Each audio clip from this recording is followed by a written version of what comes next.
Saat mendengar kata keuangan, kebanyakan dari kita akan berpikir bahwa ini adalah topik yang serius dan berat untuk dibahas. Namun dalam video kali ini kita akan membahas bersama buku keuangan yang memiliki cara yang berbeda dalam mengelola uang dan kekayaan. Selamat datang di segmen Sekilas Buku episode Psychology of Money.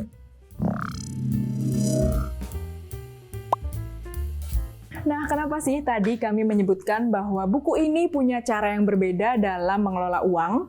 Buku ini berisi narasi-narasi pendek yang menggunakan pendekatan psikologi. Jadi, buat kamu yang mungkin awam dengan prinsip-prinsip ekonomi dan prinsip-prinsip keuangan, buku ini bakal tetap mudah untuk dipahami. Selain itu, buku ini nggak akan terkesan menggurui karena kamu tidak akan disuguhi oleh teori-teori ekonomi, trik menjadi kaya, trik mengelola uang dan kekayaan, atau teori-teori ekonomi lainnya.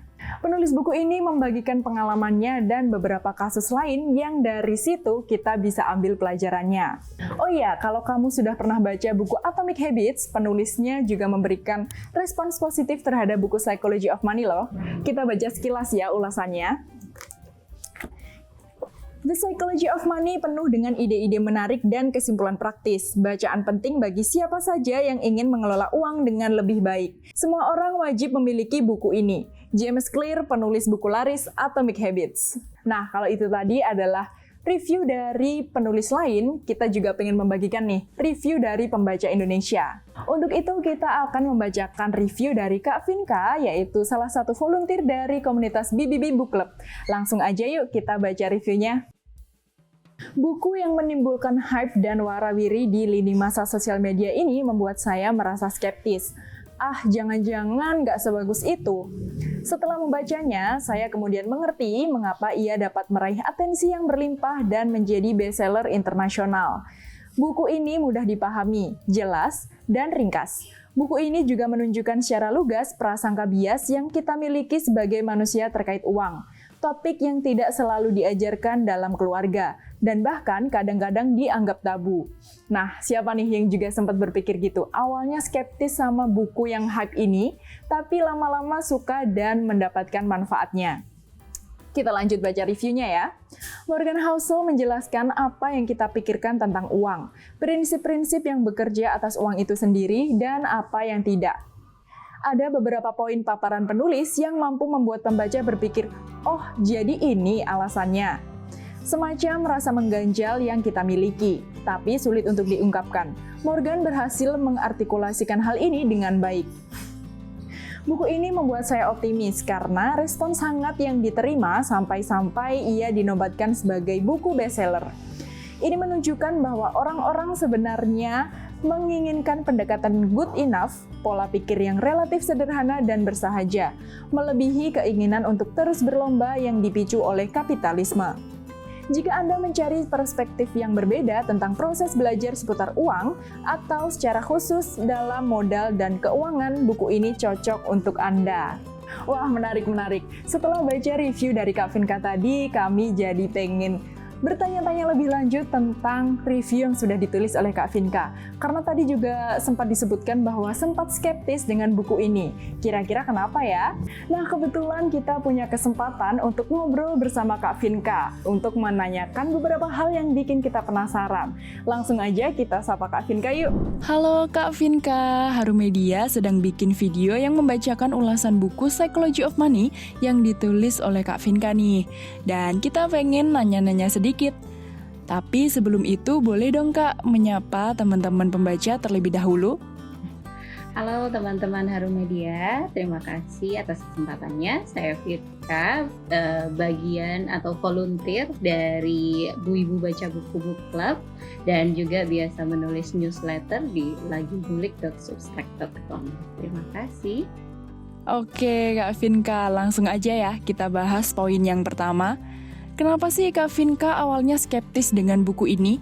Padahal buku ini kan rame dibicarakan gitu ya dan cukup populer gitu. Tetapi kenapa Kak Vinka malah skeptis? Kenapa skeptis? Pertanyaannya cukup menarik. Jujur aku skeptis karena biasanya kalau udah hype, udah semacam terkenal sekali gitu ya. Semua orang kayak bilang, wah ini keren banget, keren banget.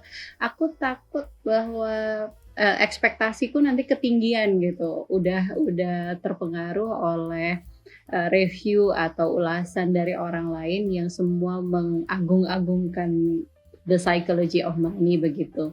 Itu yang membuatku oke lah kita set ekspektasi, nggak usah tinggi-tinggi banget, tetap skeptis, maksudnya tetap kritis ya di sini itu ketika dalam membaca buku tersebut. Itu yang ku maksud Kak Dila tentang skeptis. Oh, jadi skeptisnya tuh biar nggak terpengaruh sama ulasan dari orang lain gitu ya? Betul, betul. Nah, terus Kak Vinka juga menuliskan kalau buku ini berisi topik tentang uang yang kadang-kadang dianggap tabu.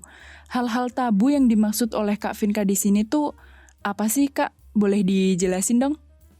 Hal-hal yang disebut dengan tabu adalah aku menemukan gitu ya ketika membaca buku itu, bahkan di bagian pengantar saja itu dia berani bilang bisa jadi dari buku-buku keuangan yang sudah aku baca sebelumnya itu hal yang tidak diungkapkan, yaitu secara langsung gitu ya, secara frontal dia menyebutkan, kalau kamu mau belajar tentang keuangan, kalau misalnya tentang kenapa sih orang-orang itu kok sampai ngutang gitu ya, kamu tuh nggak perlu belajar suku bunga, kamu perlu belajar tentang ketamaan gitu ya. Ketamaan berarti serakah gitu ya, tentang optimisme, tentang kegelisahan. Terus dia bilang juga tentang investasi gitu.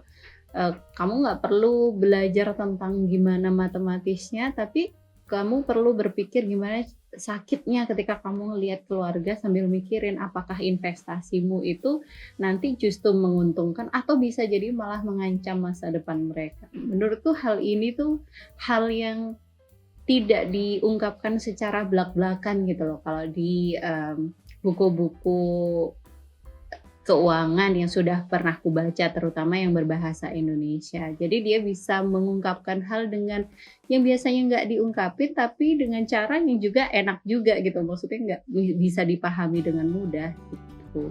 Oh, iya betul, Kak. Aku juga setuju sih dengan poin yang barusan. Terus nih, Kak, di buku ini kan ada 19 cerita. Menurut Kak Vinka, cerita mana sih yang paling disuka atau yang paling ngena gitu?